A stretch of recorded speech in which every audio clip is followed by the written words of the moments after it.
이 시간 우리에게 주시는 하나님 말씀은 출애굽기 23장 12절에서 19절 말씀 함께 읽겠습니다. 너는 엿새 동안에 내 일을 하고 일곱째 날에는 쉬라. 내 소와 나귀가 쉴 것이며 내 여종의 자식과 나그네가 숨을 돌리리라. 내가 내게 이런 모든 일을 삼가 지키고 다른 신들의 이름을 부르지 말며 내 입에서도 들리게도 하지 말지니라. 너는 매년 3번 내게 절기를 지킬지니라. 너는 무교봉의 절기를 지키라. 내가 명한 대로 아비벌에 정한 때 이래 동안 무교봉을 먹을지니 이는 그 달에 내가 애굽에서 나왔음이라. 빈손으로 내 앞에 나오지 말지니라. 맥추절을 지키라. 이는 내가 수고하여 밭에 뿌린 것에 첫 열매를 거두미니 수장절을 지키라. 이는 내가 수고하여 이룬 것을 연말에 밭에서부터 거두어 저장함이니라. 내 모든 남자는 매년 3번씩 주 여호와께 볼지니라. 너는 내 제물의 피를 유교병과 함께 드리지 말며 내 절기의 제물을 기름을 아침까지 남겨두지 말지니라. 내 토지에서 처음 거둔 열매에 가장 좋은 것을 가져다가 내 하나님 여호와의 전에 드릴지니라. 너는 염소 새끼를 그 어미의 젖으로 삼지 말지니라.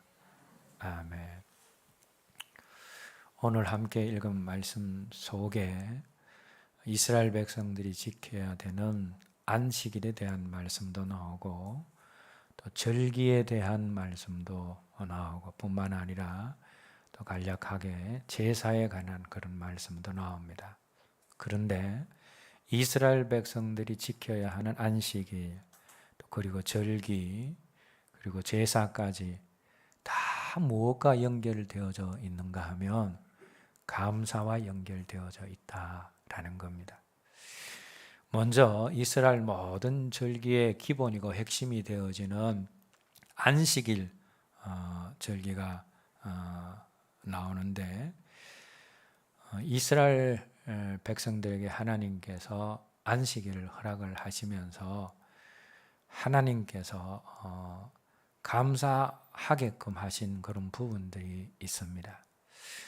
그럼 우리가 십계명이 출애굽기에도 나오고 또 신명기에도 나오는데 거기 자세히 보시게 되어지면 하나님께서 안식일을 지키라라고 명령하시고 또 그 이유를 연달아 기록을 하셨는데 출애굽기에 나와 있는 안식일을 지키라 하고 그 이유를 설명하신 것과 또 신명기에서 안식일을 지키라 하고 그 이유를 설명하신 것이 다릅니다. 출애굽기 20장에서 십계명을 주시면서 안식일을 지키라 할 때는 하나님이 하나님의 창조와 연관해서 안식일을 지키라 하셨습니다. 그럼 여기에는 무엇이 포함되어져 있습니까? 안식일에는 이스라엘 백성들이 안식일을 지킬 때는 하나님의 창조에 대한 감사가 있어야 된다라는 겁니다. 하나님이 온 세상을 창조하시고 제일 마지막에 창조한 존재가 누구입니까? 인간입니다. 창조의 꽃이 바로 인간이다라는 겁니다. 다르게 표현한다면 하나님께서 모든 것을 창조하신 이유가 무엇인가 하면 인간에게 주시려고 인간이 그 창조를 누리게 하시려고 하나님께서 모든 피조물들을 창조하셨다라는 겁니다. 그래서 출애굽기에 나와 있는 안식일에 이스라엘 백성들이 드려야 할 감사는 바로 모든 것을 창조하셔서 사람에게 허락하신 그 하나님께 대한 감사, 창조에 대한 감사가 안식일날 있어야 되었다라는 겁니다. 자, 그리고 두 번째는 신명기 5장에 나오는 하나님께서 안식일을 지키라라고 하신 말씀에는 그 안식일을 지키라 한 이유가 안식일 지키라 한 다음에 나오는데 애굽의 압제에서 너희를 구원했으니 안식일을 지키라 그랬습니다. 여기에서 우리가 발견하게 되어지는 감사가 뭡니까? 애굽에서 구원하신 하나님께 대한 감사. 출애굽기에서 안식일을 지킬 때 하나님이 요구하신 것은 창조에 대한 감사고, 신명기에서 안식일을 지키라 하면서 하나님께서 요구하신 것은 구속에 대한 감사다라는 겁니다. 안식일을 지킬 때 이스라엘 백성들은 창조에 대한 감사, 구속에 대한 감사가 있어야 되었습니다.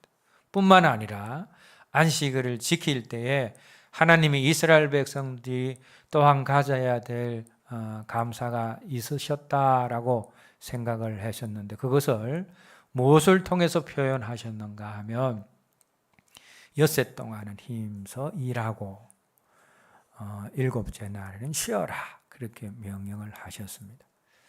그럼 이렇게 하나님이 이렇게 명령하신 여섯째 날까지 열심히 일하고 일곱째 날은 쉬어라 하신 그 이유들이 많습니다만은, 그 중에 하나가 뭐냐 하면, 너희들이 사는 것은 너희들의 힘으로 너희들이 일해서 사는 것이 아니라 내 은혜로 산다라는 것을 가르쳐 주시고, 그것에 대해서 감사하시기 위한 이유도 있다라는 겁니다. 그럼 그래서 우리가 안식일 날, 주일 날은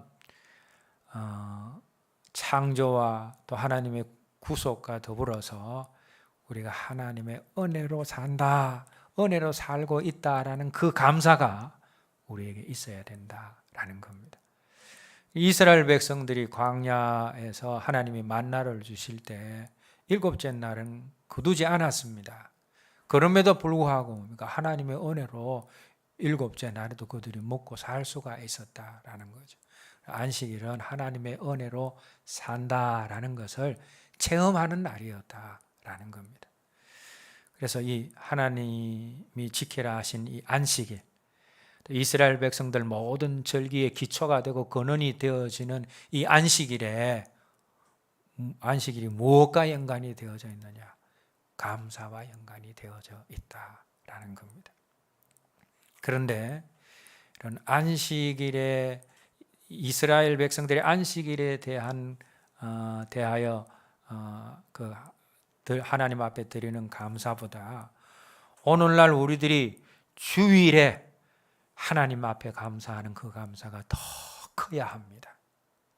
왜냐하면 우리 예수님이 어떤 분이십니까? 십자가에 대신 못 박히심으로 창조를 새롭게 완성하신 분입니다. 하나님이 인간을 창조하셨는데 범죄하셨어요. 인간이 범죄했습니다. 범죄한 인간은 다 죽은 것이나 마찬가지입니다. 그런데 예수님이 십자가에 못 박히심으로 그 죄인된 인간을 새롭게 창조하셨다라는 겁니다. 그래서 우리는 뭡니까? 주 안에서 새로운 피조물이 된 것입니다. 하나님의 새로운 창조로 말미암아서. 그래서 예수 그리스도는 창조의 완성자이십니다. 뿐만 아니라 예수 그리스도는 구속의 완성자이시다. 여러분, 출애굽 사건은 이스라엘 백성들의 구속의 완성입니다.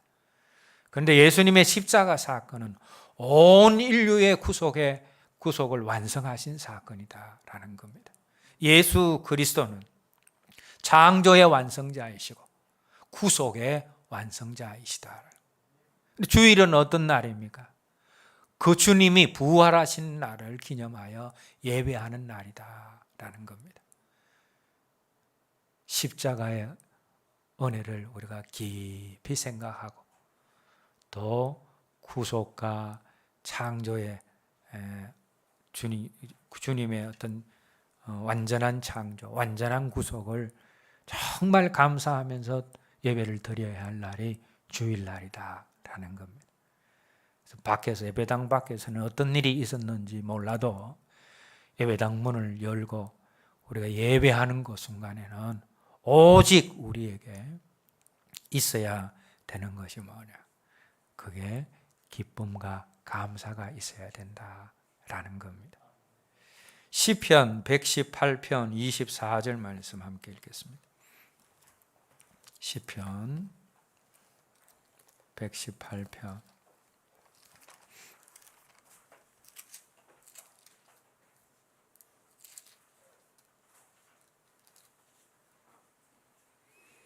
함께 읽겠습니다. 시편 118편 24절 말씀 함께 읽겠습니다. 이날은 여호와께서 정하신 것이라 이날에 우리가 즐거워하고 기뻐하리로다. 이스라엘 백성들이 성전에 들어서서 예배드리는 안식일일 수도 있고 우리에게는 주일일 수도 있습니다. 근데 이스라엘 백성들이 안식일을 지킬 때에 속죄제를 드리지 않았습니다.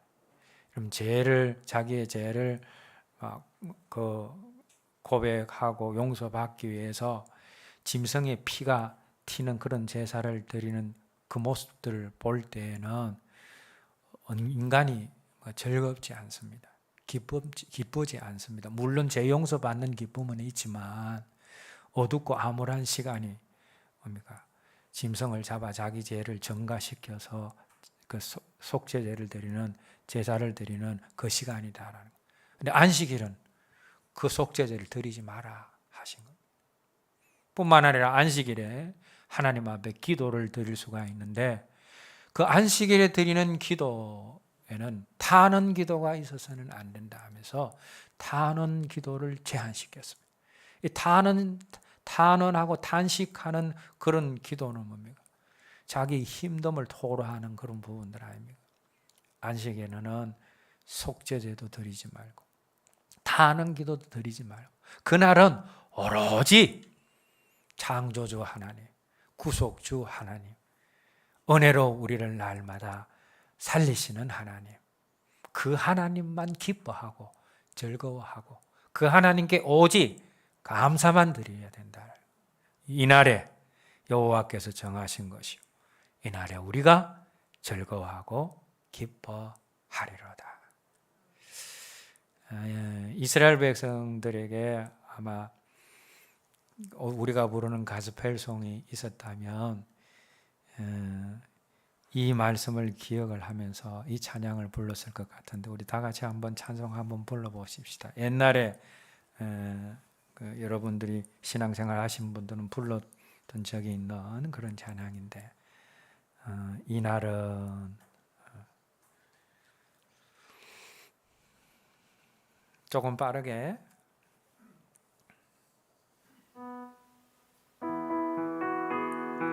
박수 치면서 한번 부르겠습니다.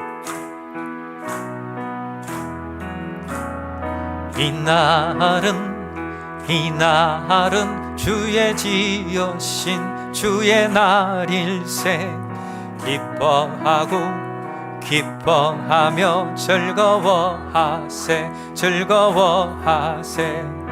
이날은 주의 날일세 기뻐하고 즐거워하세 이날은 주의 날일세 이날은 나의 모든 죄 사함받은 날 기뻐하며 즐거워하세 이날은 주의 날일세 기뻐하고 즐거워하세 이날은 주의 날일세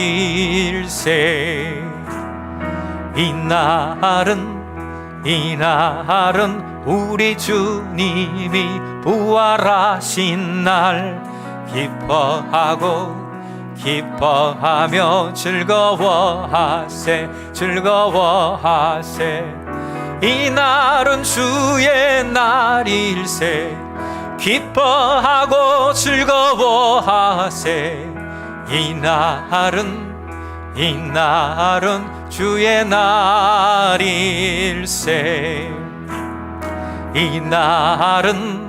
이날은 성령님께서 임하시던 날 기뻐하며 즐거워하세 이날은 주의 날일세 기뻐하고 즐거워하세 이날은 주의 날일세 이날은 주의 날일세 기뻐하고 즐거워하세 이날은 주의 날일세. 주일날 계속해서 불러야 될 찬양이라 믿습니다. 밖에서 어떤 일이 경험하고 왔을지라도 예배당에 왔을 때는 오직 기뻐하고 즐거워하고 하나님께 감사만 드릴 수 있는 저와 여러분들이 되었으면 합니다. 안식일날 하나님께서 안식일을 만드신 이유 중에 하나가 이스라엘 백성들로 하여금 감사하는 삶을 살게 하기 위해서였다라는 것을 살펴보았습니다. 근데 안식일만 그렇지 않습니다. 이스라엘의 모든 절기도 다 감사와 연결이 되어져 있습니다. 이스라엘의 절기를 크게 두 부류로 나눌 수 있는데 첫 번째 부류는 가을에 있는 절기들입니다. 이 가을에 있는 절기들이 세 절기가 있는데 첫 번째는 나팔절입니다. 이 나팔절은 오늘날 우리의 설날과 비슷하다라고 했습니다. 새해에 대한 그런 희망이 가득하고 또 새로운 한 해를 주신 하나님 앞에 감사하는 절기, 그것이 나팔절이다라고 했습니다.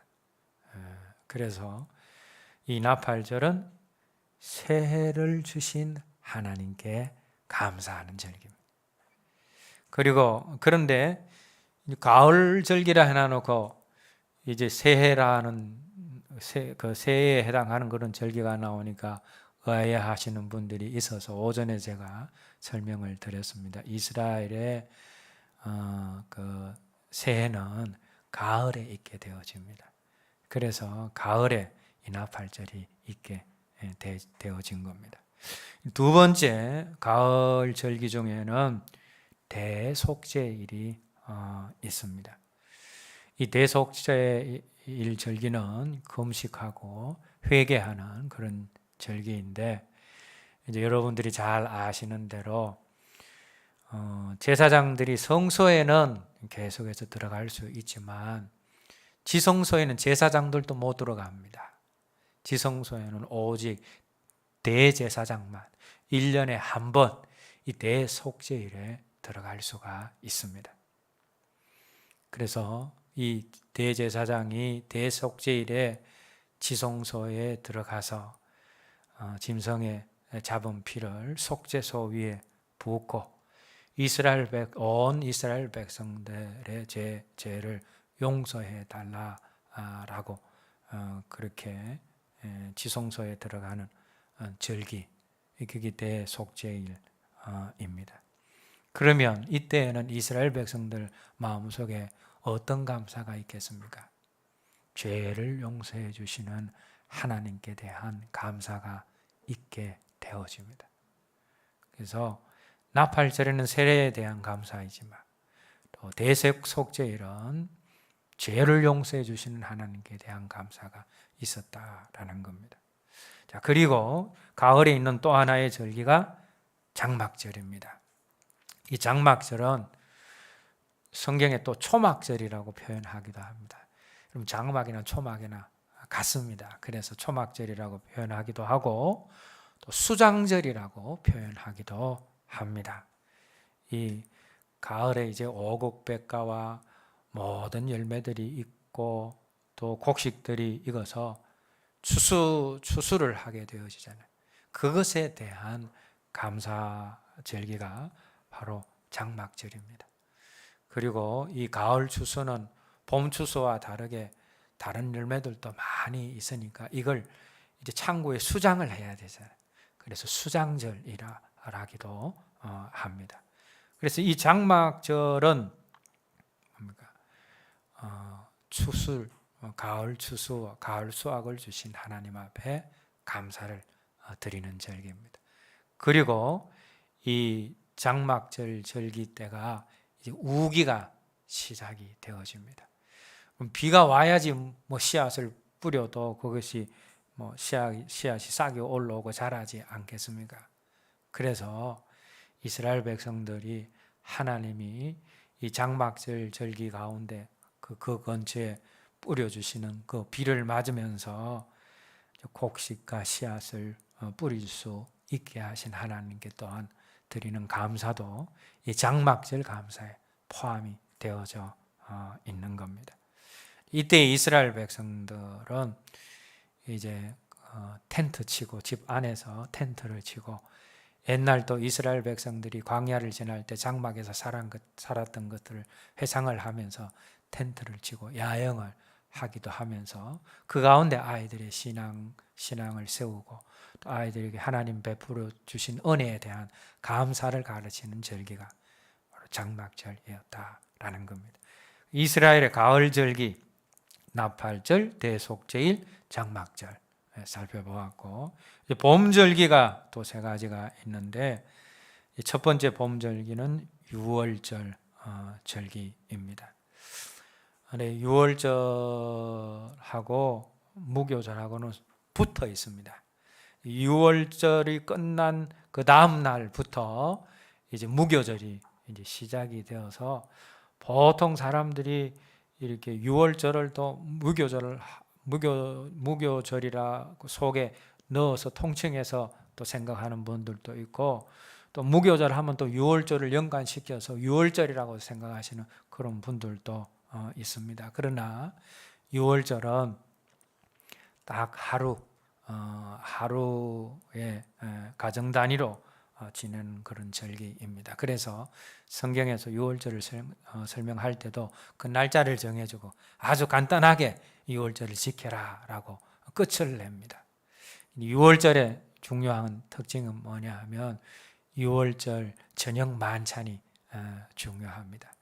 이 저녁 만찬에 이스라엘 백성들이 애굽에서 나올 때 그 먹던 음식들을 먹으면서 자유를 주신 또 하나님, 그리고 애굽의 모든 척것과 장자들은 재앙으로 말미암아 죽었지만 유월절 어린 양의 피를 문설주에 바름으로 이스라엘의 모든 척것과 장자들은 살아나게 됨에 대한 이 감사가 있는 절기가 유월절 절기다라는 겁니다.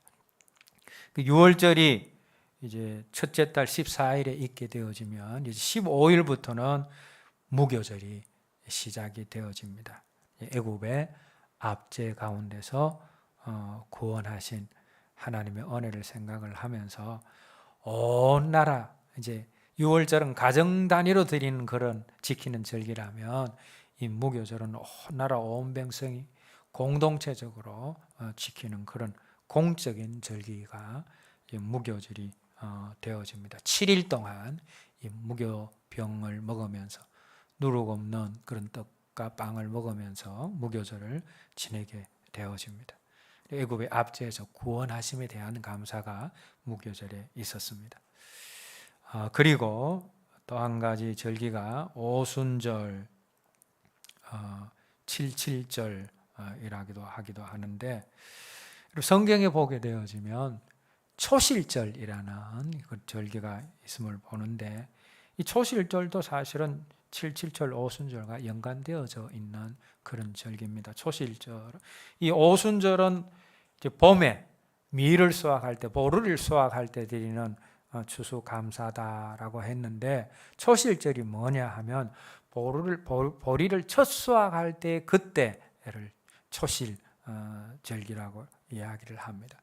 근데 이 초실절에서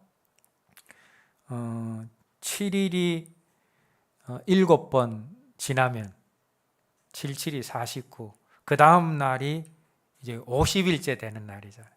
그래서 이 날을 오순절이라기도 하고 또 77절로 표현을 하는데, 신약 성경에서는 우리가 오순절 하면 성령님이 임하신 날로 기억을 하니까 구약의 오순절도 바로 성령님하고 연관된 것이 아닌가. 그런데 그렇지는 않고, 구약의 오순절은 봄보리 수확을 감사해서 또 하나님 앞에 지키는 그런 절기다라는 겁니다.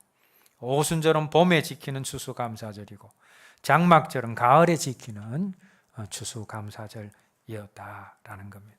자, 그런데 이 안식일뿐만 아니라 이스라엘의 이 모든 절기에도 무엇이 기초가 되어져 있습니까?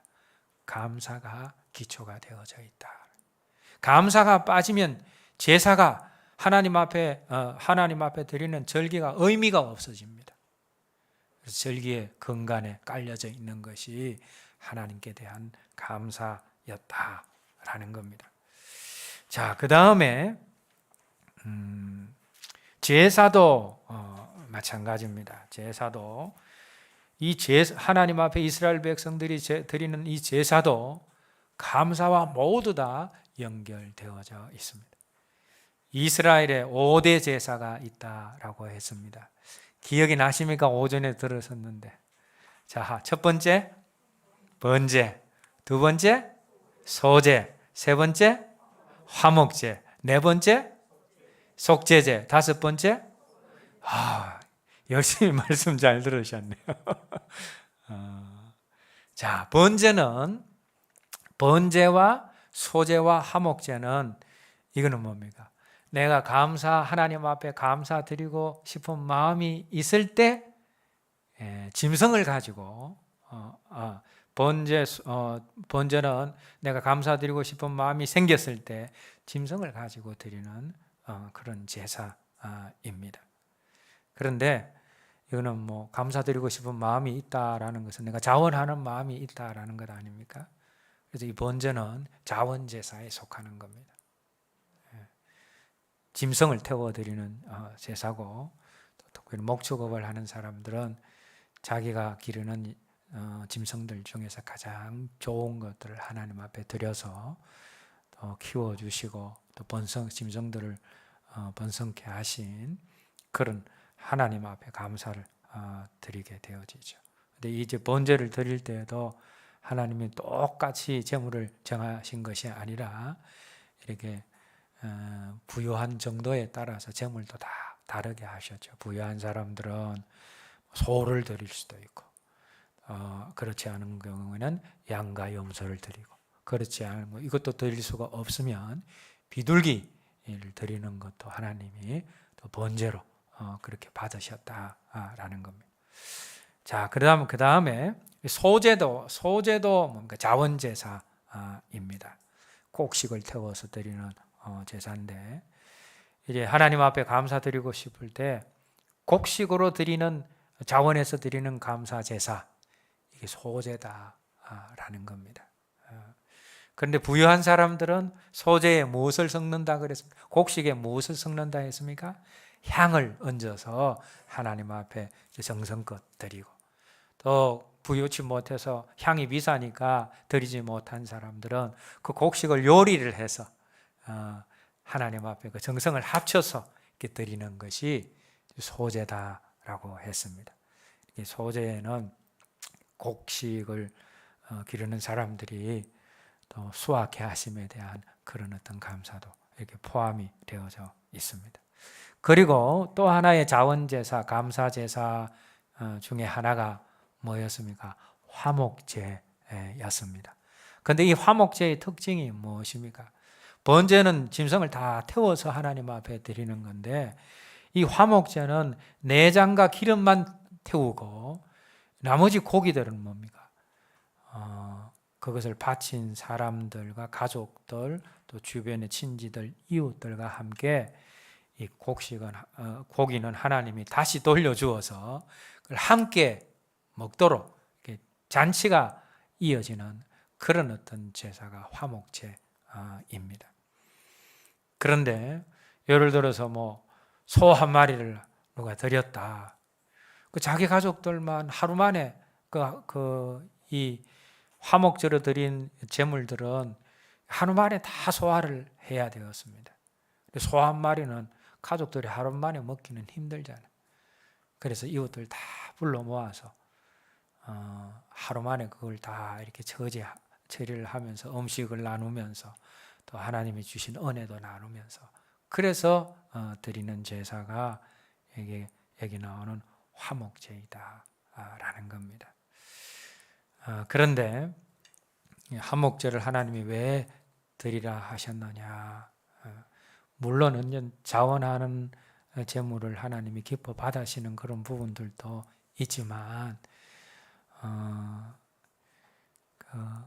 우리가 부모님이 자녀들 먹는 걸 보면 느끼는 그런 마음을 이제 화목제를 정하시고 하나님이 느끼시는 마음이다라고 제가 설명을 했습니다. 하나님 앞에 제물로 드렸지만 그 고기들을 하나님이 다시 드린 사람에게 주어서 또 주변의 사람들과 다 이렇게 나누어 먹으면서 함께 감사하고 하나님의 은혜를 감사하는 그 모습을 보면서 하나님이 얼마나 흐뭇해 하시겠느냐. 자식들이 맛있는 것을 기쁘게 먹고 나누는 것을 보면서 부모들이 기뻐하는 것처럼 그 기쁨이 화목제를 정하신 하나님께도 있었다라는 겁니다. 자, 그 다음에 번제, 소제, 화목제가 자원 스스로 드리고 싶을 때 드리는 자원제사였다면 반드시 의무적으로 드려야 하는 제사가 있었습니다. 그것이 속죄제와 속건제였습니다. 죄를 범했을 때는 죄 용서함을 받기 위해서는 반드시 드려져야 했습니다. 그런데 속죄제와 속건제가 다른 점이 여러 있지만 이 속죄제와 속건제를 이렇게 구별하기 좀 가장 간단하고 쉬운 방법 뭐냐? 이 속죄제는 대신 관계에 대한 계명을 어겼을 때 하나님 앞에 제사함 받기 위해서 드리는 제사입니다. 10계명 중 첫 번째에서 네 번째 계명이 하나님과 관계되는 계명 아닙니까? 이 계명을 어겼을 때는 속죄제를 드리게 되어지고 또 속건제는 이제 10계명 중에 5계명에서 10계명까지 대인 관계, 사람들 관계에서 계명을 어겨서 범하는 죄를 지었을 때는 이 속건제를 드리게 되어집니다. 그리고 이 속건제를 드릴 때는 사람들한테 잘못했다고 하나님 앞에 제사만 드리면 안 되잖아요. 보상이 반드시 따라가야 되었습니다. 그래서 속건제 속에는 보상이 제대로 되어질 때 속건제가 하나님 앞에 제대로 받아들여지게 되었다라는 것이죠.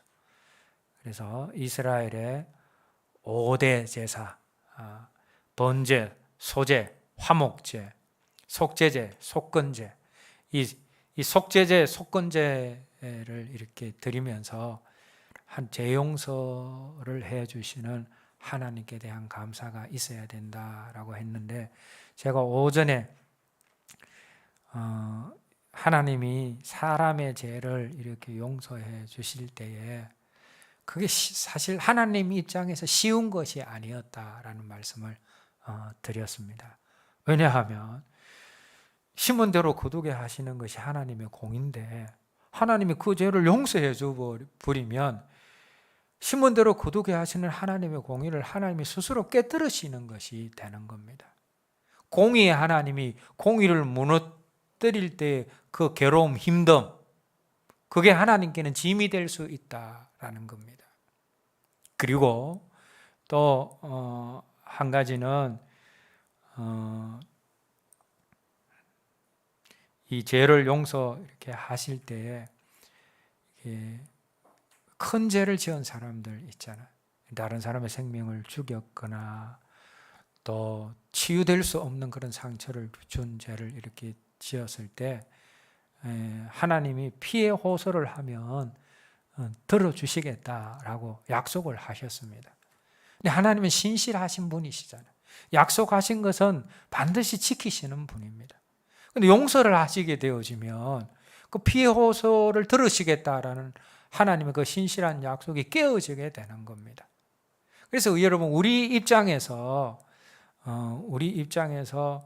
약속을 깨는 것은 우리가 부족하고 연약해서 다반사로 있는 그런 일이지만 신실하신 하나님이 그 약속을 깨신다라는 것은 하나님께 있어서는 그게 큰 고통이다.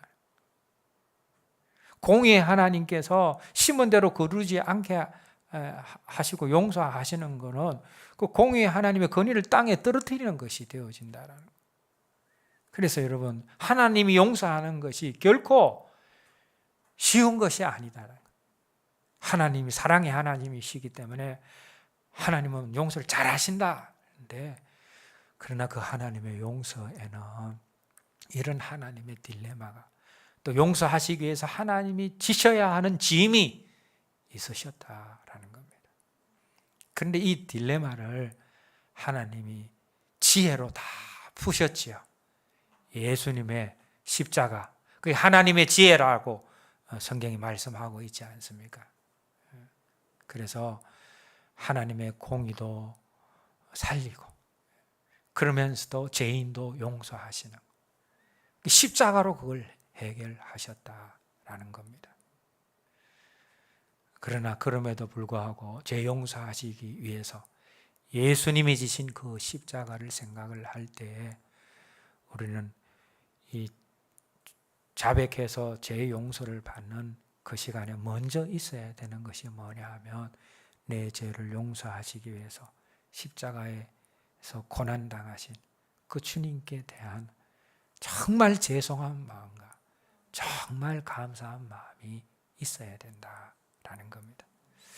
자, 이 제사들 번제와 소제와 화목제, 자원제사에도 감사가 기초가 되어져 있고 속죄제와 속건제도 감사가 기초가 되어져 있습니다. 안식일, 절기, 제사 다 감사가 기초가 되어져 있다라는 겁니다.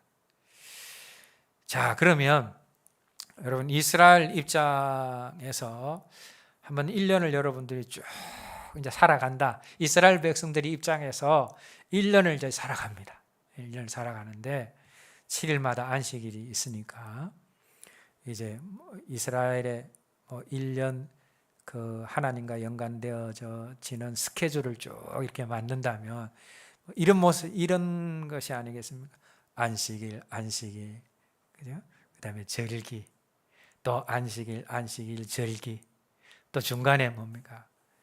제사, 또 안식일, 절기, 제사. 이게 쭉 뭡니까? 전부 이거 안식일 지키는 것이나 절기나 제사 드리는 것이 감사와 연관되어져 있는데 전부 중간중간에 뭐가 있어야 된다는 겁니까? 감사가 있어야 된다는 거죠. 1년을 쭉 풀어놨을 때 감사 계속해서 감사가 있는. 자, 그러면 1년을 쭉 풀어놓은 이것을 이제 세로로 한번 세워보십시다. 세워봤을 때는 이게 길쭉하게 가는데 중간에 감사가 나오는 겁니다. 그럼 우리가 나무를 연상할 때 무슨 나무가 연상이 되어집니까? 대나무가 연상되어지지 않습니까? 그런데 이 감사는 대나무의 마디와 너무 비슷하다라는 겁니다. 대나무 마디가 어떤 역할을 한다라고 했습니까? 대나무가 높이 자랄 수 있도록 각 마디에 생장점이 있어서 20m까지 30m까지 자라게 하는 그 역할이 대나무의 마디가 한다. 감사도 마찬가지입니다. 우리 신앙을 부쩍 자라게 하는 것, 그게 감사다라는 겁니다. 감사 안에서 내 신앙이 안 자라는 것이지, 여러분들이 전심으로 감사하게 되어지면 신앙 성장은 그냥 오게 되어지는 겁니다. 그리고 대나무의 마디가 또 하는 역할이 어떤 역할이라고 그랬습니까? 태풍이 불 때 다른 튼튼한 나무도 휙휙 쓰러지고 부서집니다. 그런데 그 작은 대나무가 큰 높이 올라가 있는 대나무가 그냥 바람에 흔들리게만 했지 이게 꺾어지거나 부서지지 않는다는 거예요. 왜요? 마디 때문에. 그 마디가 큰 대나무를 든든하게 붙잡아주고 있기 때문이다라는 겁니다. 히로시마에 원자폭탄이 떨어졌을 때 모든 나무들이 고사를 했습니다. 그런데 대나무만 살아있더라. 얼마나 생명력이 강한지 모릅니다. 근데 대나무 마디가 대나무가 꺾어지지 않도록 넘어지지 않도록 역할을 하는 것처럼 감사가 우리 신앙에 있어서도 우리 신앙으로 신앙생활을 하다가 넘어지지 않게 만든다. 아무리 폭풍 같은 그런 고난이 올지라도 감사하는 사람은 신앙에 꺾어지거나 넘어지지 않는다라는 겁니다. 아무리 큰 사단의 회오리 바람 같은 유혹과 시험이 온다 할지라도 감사하는 사람은 그 신앙을 굳건하게 세울 수 있다라는 겁니다. 그런데 여러분, 대나무의 마디가 이 밑 위에만, 뿌리 위에만 있는 것이 아닙니다. 대나무의 마디는 뿌리에도 있습니다. 대나무의 뿌리가 두 가지로 나누어집니다. 하나는 부정건이 있고 또 진건이라고 표현하는 그런 뿌리가 있는데 이 부정건 말고 다른 이 진건이라고 불리는 그 뿌리에도 마디가 있는 거죠. 근데 이건 어떤 역할을 하느냐면 땅 속으로 들어가서 다른 대나무를 또 이렇게 성장하게 만드는 다른 그 뿌리는 하나인데 또 다른 대나무가 올라오게 만든다라는 겁니다. 여러분, 감사할 때 그 감사가 나한테 그치는 것이 아니죠. 다른 사람에게도 감동을 주고 흘러가게 되어지는 거죠. 여러모로 볼 때 이스라엘 백성들이 절기 때마다, 안식일 때마다, 제사 때마다 드리는 그 감사가 대나무의 마디와 비슷하더라는 거예요. 그래서 하나님이 이스라엘 백성들이 신앙을 유지하고 하나님을 섬기는데 감사가 너무 중요하기 때문에 하나님께서 안식일과 절기와 제사를 통해서 계속 감사할 수 있도록 그렇게 하나님이 장치를 하시고 계획을 하셨다라는 겁니다. 그리고 무엇보다도 우리가 신약 성경에 와서 범사에 감사하라. 이는 너희를 향한 하나님의 뜻이다라고 했는데, 여러분, 하나님의 모든 명령은 무엇을 위해서 하신 명령입니까? 우리를 귀찮게 하기 위해서? 우리를 힘들게 하기 위해서? 그렇지 않습니다. 우리를 위해서, 우리의 행복을 위해서. 감사도 마찬가지라는 거죠. 감사하는 삶을 살면 사람이, 믿음의 사람들이 행복할 것이다 라는 것을 하나님이 아신 겁니다.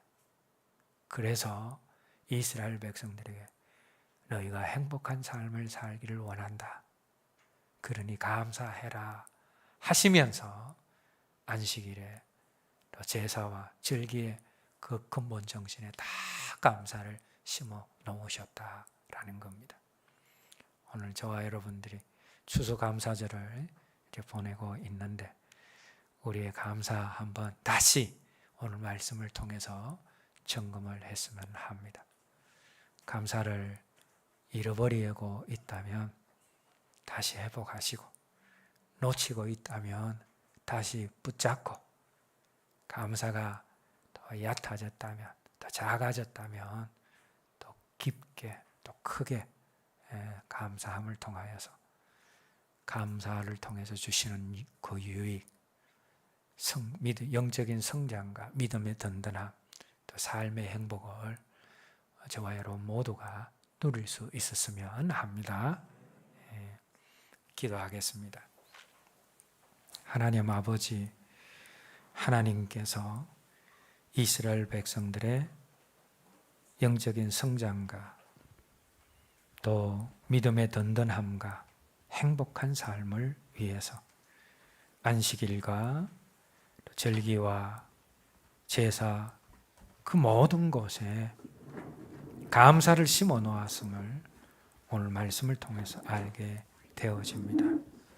오늘 저희들도 지속적으로 순간순간 감사하는 삶을 살아감을 통하여서 우리의 신앙을 든든히 세우고 영적으로 자라게 하여 주시옵시고 감사하는 가운데 행복한 삶을 살아가는 저희들 되게 하여 주시옵소서. 예수님 이름으로 기도드립니다. 아멘.